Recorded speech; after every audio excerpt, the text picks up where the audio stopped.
जय हिंद दोस्तों, आप लोग कैसे हैं। तो प्रैक्टिस सेट नंबर 6 में आप लोगों का स्वागत है। तो ये हम नवीन सर का जो प्रैक्टिस सेट एनटीपीसी के लिए करवा रहे हैं, उसके लिए हम उसका रिवीजन करवा रहे हैं। तो और सब वीडियो जो है 5 तक वीडियो पूरा पीडीएफ वीडियो सब कुछ अपलोड हो गया है, आप लोग देख लीजिएगा। टेलीग्राम पे इसका जो है पीडीएफ मिल जाता है डेली। तो चलिए स्टार्ट करते हैं। क्वेश्चन नंबर 1, नवरात्रि के दौरान कौन सा नृत्य किया जाता है। नवरात्रि के दौरान जो है गरबा और डांडिया नृत्य किया जाता है, जो कि गुजरात का है। गरबा नृत्य जो है आईसीएच साइड में कब शामिल हुई, 15वीं साइट है आईसीएच की, 2023 में ये शामिल हुई है। ठीक है। कालबेलिया और छऊ जो है 2010 में शामिल हुई है। ठीक है, आईसीएच साइड में। और योग को 2016 में शामिल किया गया है। कुंभ मेला को 2017 में शामिल किया गया है। उसके बाद में दुम्हाल नृत्य कहाँ का है, दुम्हाल नृत्य जम्मू कश्मीर का है। गुजरात का कौन कौन सा नृत्य है, टिप्पणी है, जुरिथुन है, पड़िहारी है, हुडो है, रठवानी होर है। उसके बाद में भवई नृत्य कहाँ का है, गुजरात का ये सब है। नाटी कहाँ का है, नाटी नृत्य जो है हिमाचल प्रदेश का है। ठीक है। क्वेश्चन नंबर 2, सलमान रुश्दी का उपन्यास कौन सा है। द सैटेनिक वर्सेज जो है इसका सलमान रुश्दी का जो है उपन्यास है। उसके बाद में वी एस नायपाल के बुक का नाम देख लेते हैं। A bend in the river in a free state an area of darkness. ठीक है। शशि थरूर के पुस्तक का क्या नाम है, एन इरा ऑफ डार्कनेस है। इनकी पुस्तक का नाम क्या है, एन इरा ऑफ डार्कनेस। और बुकलेस इन बगदाद, उसके बाद में बुकलेस इन बगदाद, केरल। उसके बाद में PACS indica, the $5 smile, A Wonderland of words. ठीक है। सलमान रुश्दी के पुस्तक का नाम देख लेते हैं। और a midnight children's, knife, victory, Sam, the golden house, the Moor's light sign. Question number 3, बारह वफात के नाम से जाना जाता है। मुस्लिम त्यौहार है बारह वफात। 21 मतलब 12 वफात के नाम से किसको जाना जाता है, मिलाद उन नबी को 12 वफात के नाम से जाना जाता है। मिलाद उन नबी पैगंबर मोहम्मद का जन्मदिन है। ठीक है। ईद उल जुहा मनाया जाता है। हज समापन पर जो है ईद उल जुहा मनाया जाता है। ईद उल फितर कब मनाया जाता है, रमज़ान के माह के अंत को जो है, जब रमज़ान के माह जो चल रहा है इसके अंत में ही ईद उल फितर मनाया जाता है। क्वेश्चन नंबर 4, 2011 की जनगणना देख लेते हैं। 2011 की जनगणना के अनुसार 68.84% ग्रामीण क्षेत्र में रहते हैं। 68.84% ग्रामीण क्षेत्र में रहते हैं। 31.16% शहरी क्षेत्र में रहते हैं। जिसमें से ग्रामीण जनसंख्या में सबसे ज़्यादा जो है प्रतिशत में हिमाचल प्रदेश में रहते हैं, 89.9%। और संख्या में अगर बात करें तो यूपी में सबसे ज़्यादा रहते हैं ग्रामीण जनसंख्या में। ठीक है। सबसे ज़्यादा शहरी जनसंख्या में महाराष्ट्र में सबसे ज़्यादा शहरी जनसंख्या रहती है। ठीक है। और प्रतिशत में बात करें तो गोवा में सबसे ज़्यादा रहती है। ठीक है। क्वेश्चन नंबर 5, मिसाइल देख लेते हैं। कौन सी क्रूज मिसाइल है, ब्रह्मोस और ब्रह्मोस ए निर्भया जो है ये क्या है, क्रूज मिसाइल है। क्वेश्चन नंबर 6, भारत रत्न के बाद देख लेते हैं। फर्स्ट मतलब भारत रत्न प्राप्त करने वाले पहले उद्योगपति कौन थे, JRD टाटा थे। इनको 1992 में दिया गया है। रतन टाटा जो है इनका भी हाल ही में मतलब निधन हो गया है। इनको पद्म विभूषण 2008 में मिला है और पद्म भूषण सन 2000 में दिया गया है। अब भारत रत्न की बात करते हैं हम। यहाँ भारत रत्न जो है 1992 में और किसको किसको मिला है, भारत रत्न जो है 1992 में सत्यजीत रे को दिया गया है और अबुल कलाम आज़ाद को दिया गया है। भारत रत्न की शुरुआत जो है 1954 में होती है। उसके बाद में 1958 में दो केशव कर्वे को दिया गया है। दो केशव कर्वे को दिया गया है। ठीक है।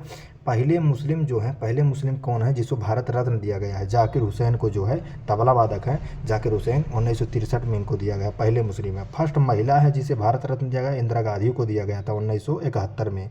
उसके बाद में पहले विदेशी जिन्हें भारत रत्न दिया गया है खान अबुल हैं, 1987 में दिया गया है। दूसरे विदेशी कौन है, 1990 में दिया गया है नेल्सन मंडेला को। दूसरी महिला कौन है, 1997 में अरोड़ा आसफ अली को दिया गया है। सबसे युवा कौन है, सचिन तेंदुलकर को सबसे युवा है, इनको भारत रत्न मिला है 40 वर्ष की अवस्था में। कितने वर्ष की, 40 वर्ष की अवस्था में इनको दिया गया था। क्वेश्चन नंबर 7 मुख्यालय देख लेते हैं। एशियन विकास बैंक का मुख्यालय कहाँ पे है? मनीला फिलीपींस में है। विश्व आर्थिक मंच का मुख्यालय कहाँ पे है? जिनेवा में है। आसियान का मुख्यालय जकार्ता में है। ओपेक का मुख्यालय वियना में है। ठीक है। उसके बाद में इंटरपोल का मुख्यालय कहाँ पे है? इंटरपोल का मुख्यालय लियोस में है। नाटो का मुख्यालय ब्रुसेल्स में है। बिमस्टेक का मुख्यालय ढाका में है। एससीओ का मुख्यालय बीजिंग चीन में है। इस्लामिक सहयोग संगठन का मुख्यालय जेद्दा सऊदी में है। ठीक है। अरब लीग का मुख्यालय काहिरा में है। क्वेश्चन नंबर 8 मोढेरा का सूर्य मंदिर जो है सोलंकी वंश के शासक भीम फर्स्ट ने बनवाया था मोढेरा के सूर्य मंदिर को। ठीक है। सोलंकी वंश के शासक ने ही रानी की वाव बनवाया था। रानी की वाव किसने बनवाया था? रानी उदयामती ने बनवाया था। ठीक है। किस शैली में? मारू गुर्जरा शैली में बनवाए थे। यूनेस्को में जो है रानी की वाव यूनेस्को में 2014 में शामिल हुई है। ठीक है। पाटन गुजरात में स्थित है। क्वेश्चन नंबर 9 राष्ट्रपति के बारे में देख लेते हैं।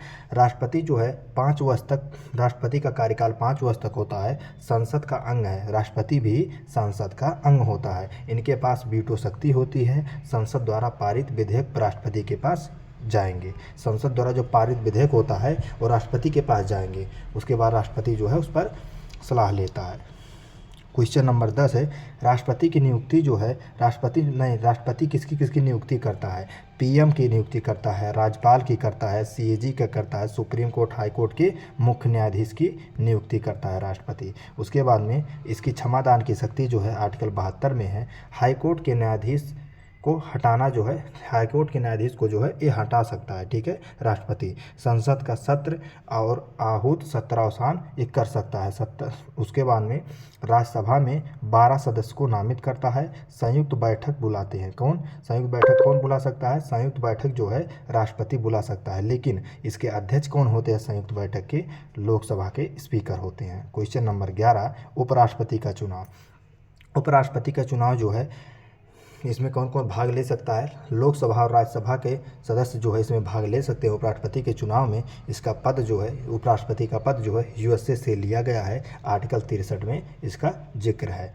देखिए अगर राष्ट्रपति अगर नहीं रहते हैं तो उसका जो है मतलब उसके स्थान पर जो है उपराष्ट्रपति जो है आर्टिकल 65 के तहत जो है उसका मतलब कार्य कर सकते हैं, राष्ट्रपति के रूप में कार्य कर सकते हैं। ठीक है। आर्टिकल 65 के तहत, यहाँ पे 65 थोड़ा मिट गया, देख लीजिएगा आप लोग। ठीक है। इसका उपराष्ट्रपति का निर्वाचन जो है आर्टिकल 66 में है। इसके निर्वाचन में उपराष्ट्रपति के कितने प्रस्तावक चाहिए? जैसे राष्ट्रपति के निर्वाचन में तो 50-50 चाहिए, लेकिन उपराष्ट्रपति के निर्वाचन में 20 प्रस्तावक 20 अनुमोदक चाहिए। ठीक है। क्वेश्चन नंबर 12 महान्यायवादी का जिक्र आर्टिकल नंबर 76 में किया गया है। ठीक है।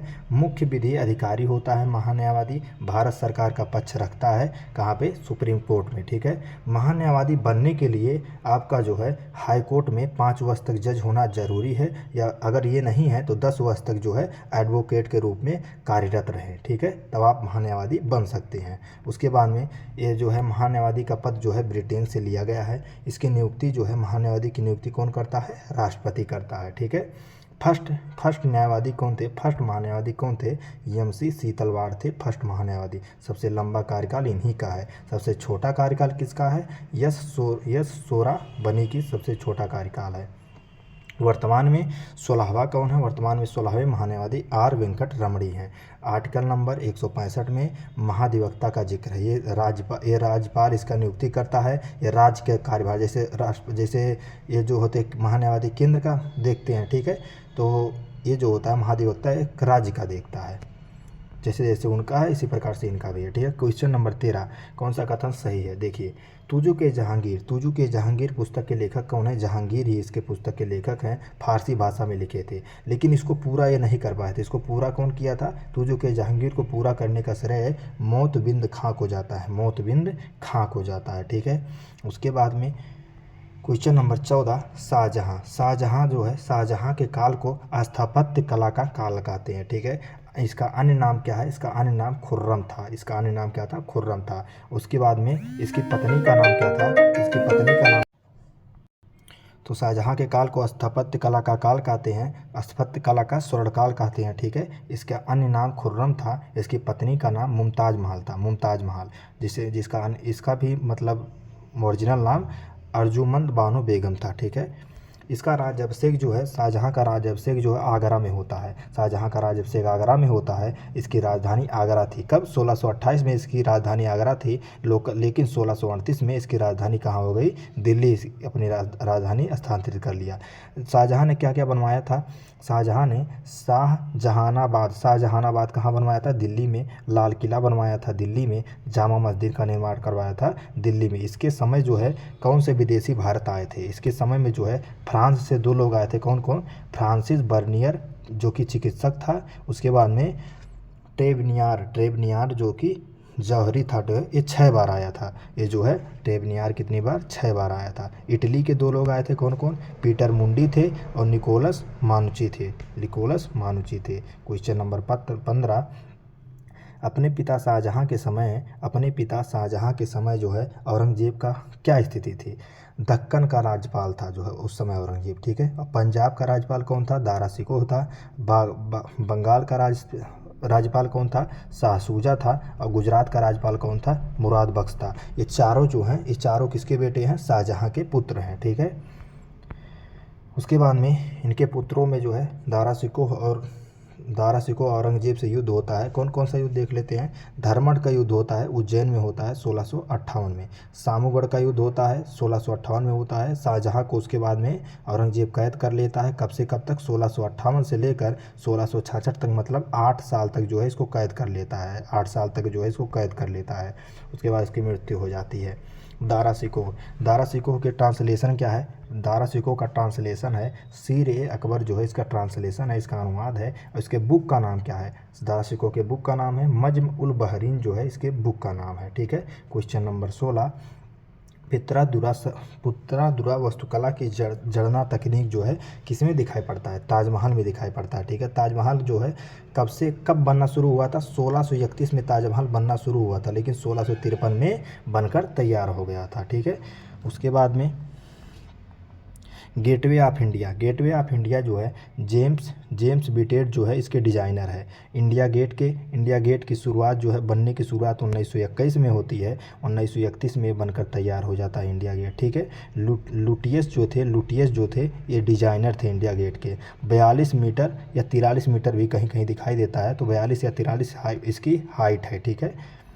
क्वेश्चन नंबर 17, हिमालय का हिस्सा है। हिमालय के 4 भाग हैं, हिमालय के 4 हिस्से हैं, देख लेते हैं। पहला है परा हिमालय की कौन कौन सी चोटियां हैं? ट्रांस या टेथीज, उसके बाद में काराकोरम, लद्दाख और कैलाश चोटियां कहाँ की है? परा हिमालय की। क्वेश्चन नंबर उसके बाद में दूसरा हिस्सा है महान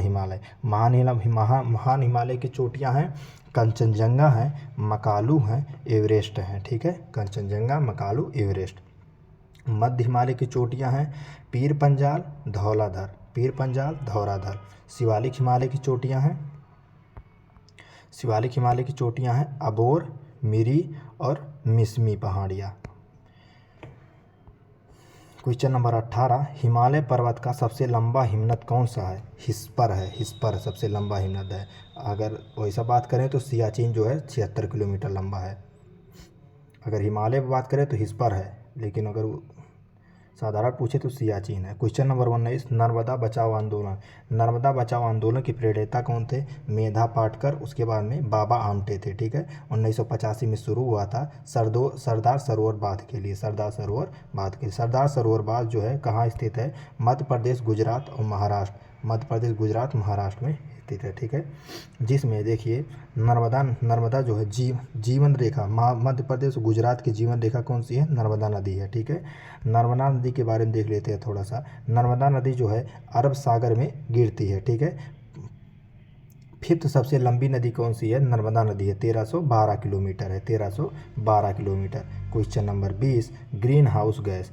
कौन कौन सी ग्रीन हाउस गैस है? ओजोन है, मीथेन है, नाइट्रस ऑक्साइड है, क्लोरोफ्लोरोकार्बन है, कार्बन डाइऑक्साइड है। उसके बाद में जल है, जल जो कि वाष्प बन के उड़ जाता है, जल वाष्प। देखिए यहाँ पे जल है, ठीक है। ओजोन परत की मोटाई किस में नापी जाती है? डाप्सन में नापी जाती है ओजोन परत की मोटाई, ठीक है। Question number 21, international big cat alliance. International big cat alliance जो है ये क्या है?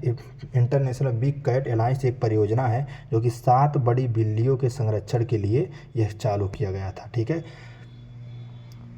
देख लेते हैं 2023 में यह परियोजना शुरू किया गया है। कौन कौन सी 7 बड़ी बिल्लियां हैं? अरे ऐसी बिल्ली नहीं, इस प्रकार से देखिए, बाघ है, शेर है, चीता है, तेंदुआ है, हिम तेंदुआ है, जगुआर है और प्यूमा है। ये 7 बड़ी बिल्लियों के लिए जो है यह परियोजना शुरू किया गया था, ठीक है। उसके बाद में प्रोजेक्ट टाइगर 1973 में शुरू किया गया था। 50 साल इसके पूरे होने पर प्रधानमंत्री ने यह परियोजना 7 बड़ी बिल्लियों के लिए चालू किया गया, ठीक है। उसके बाद में हिम तेंदुआ प्रोजेक्ट 2009 में आया है। प्रोजेक्ट चीता 2022 में आया है। प्रोजेक्ट चीता 2022 में आया है। क्वेश्चन नंबर 22, नाबार्ड में भारत का हिस्सा कितना है? नाबार्ड का एक्ट 1981 में आता है। नाबार्ड एक्ट 1981 में आता है और 1982 में नाबार्ड की स्थापना हो जाती है। नाबार्ड का हेडक्वार्टर कहाँ पे है? मुंबई में इसका हेडक्वार्टर स्थित है, ठीक है। किस समिति की? शिवरामन समिति की सिफारिश पर नाबार्ड की स्थापना होती है। शिवरामन समिति का गठन कब होता है? 1979 में। इसकी स्थापना कब होती है? 1982 में नाबार्ड की, ठीक है। वित्त मंत्रालय के अधीन है। 99% हिस्सेदारी जो है इसमें भारत की है, ठीक है। फर्स्ट अध्यक्ष कौन है? फर्स्ट अध्यक्ष हैं यमराम किसड़ैया इसके फर्स्ट अध्यक्ष है। वर्तमान अध्यक्ष साजी के भी हैं। बजट जो है, प्रारंभिक बजट कितनी थी? 100 करोड़ इसके पास प्रारंभिक में बजट थी। फर्स्ट महिला अध्यक्ष रंजना कुमार हैं और कुल क्षेत्रीय कार्यालय 31 कार्यालय हैं, ठीक है। राष्ट्र को समर्पित जो है 1982 में इंदिरा गांधी पीएम थी, ठीक है, राष्ट्र को समर्पित कर दी थी 1982 में। क्वेश्चन नंबर 23, सेबी स्वायत्त निकाय कब बना? 1992 एक्ट से जो है सेबी स्वायत्त निकाय बना है। इसका हेडक्वार्टर मुंबई में है। इसके वर्तमान अध्यक्ष जो हैं तुहिन कांता पांडे सेबी के वर्तमान अध्यक्ष हैं। Question number 24, federation of Indian chambers of commerce and industry, इसकी स्थापना कब होती है? 1927 में स्थापना होती है। सबसे पुराना व्यापारिक संगठन है। इसको फिक्की कहते हैं। क्या कहते हैं? फिक्की, इसके शॉर्ट नाम है फिक्की, ठीक है। उसके बाद में इसका हेडक्वार्टर कहाँ पे है? इसका हेडक्वार्टर नई दिल्ली में है। इसके किसके सलाह पर चालू किया गया था? महात्मा गांधी की सलाह पर इसको चालू किया गया था। इसकी स्थापना घनश्याम बिड़ला, उसके बाद में ठाकुर दास इसकी स्थापना करते हैं। फिक्की के वर्तमान अध्यक्ष कौन है? हर्षवर्धन अग्रवाल फिक्की के वर्तमान अध्यक्ष हैं। क्वेश्चन नंबर 25, आरबीआई के केंद्रीय निदेशक मंडल की अवधि कितनी होती है? 4 वर्ष। इसकी मतलब जो नियुक्ति होती है 4 वर्ष इसको मतलब अवधि होती है, ठीक है। SBD इसका शॉर्ट फॉर्म है।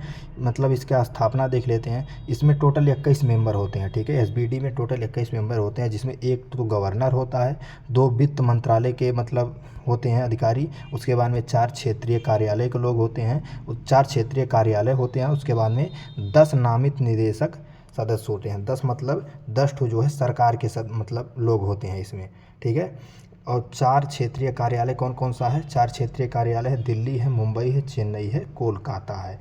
उसके बाद में आरबीआई का बात यहाँ से हो जाता है। आरबीआई का हेडक्वार्टर कहाँ पे है? मुंबई में 1927 से इस मुंबई में हेडक्वार्टर है। पहले इसका हेडक्वार्टर कोलकाता में था, ठीक है। आरबीआई जो है किस एक्ट के तहत जो है आरबीआई की स्थापना होती है? 1934 एक्ट के तहत जो है 1935 में आरबीआई की स्थापना होती है। राष्ट्रीयकरण 1949 में होता है आरबीआई का, ठीक है। हिल्टन आयोग को सिफारिश पर आरबीआई की स्थापना होती है। हिल्टन आयोग जो है 1926 में हिल्टन आयोग गठित हुआ था, ठीक है। प्रारंभिक पूंजी कितनी थी? 5 करोड़ थी आरबीआई के पास प्रारंभिक पूंजी। फर्स्ट अध्यक्ष कौन है? ऑसबॉर्न स्मिथ हैं इसके फर्स्ट अध्यक्ष। फर्स्ट भारतीय अध्यक्ष कौन थे? सीडी देशमुख जो थे आरबीआई के फर्स्ट भारतीय अध्यक्ष थे। उसके बाद में गुरुजी होमवर्क दिए थे। गुरुजी जो है नवीन सर जो है होमवर्क दिए थे आरबीआई की मौद्रिक नीति समिति की स्थापना कब हुई थी, पूछे थे। ठीक है, तो आप लोग इसका जवाब दीजिएगा। कैसा क्लास लगा एक बार ज़रूर बताइएगा। थोड़ा फास्ट इसलिए बोलते हैं क्योंकि रिवीजन करना रहता है। ठीक है, एक दो बार इसको देखेंगे अपने आप माइंड में बैठ जाएगा। तो पूरा क्लास हम लेंगे, टेंशन मत लीजिए, थोड़ा सा आगे पीछे चलेगा। मिलते हैं अगले वीडियो में। जो लोग सब्सक्राइब नहीं किए होंगे कर दीजिएगा। कैसा वीडियो लगा एक बार कमेंट में ज़रूर बताइएगा, और इसका पीडीएफ जो है टेलीग्राम चैनल पे आप लोगों को मिल जाएगा। नमस्कार, जय हिंद दोस्तों, मिलते हैं अगले वीडियो में।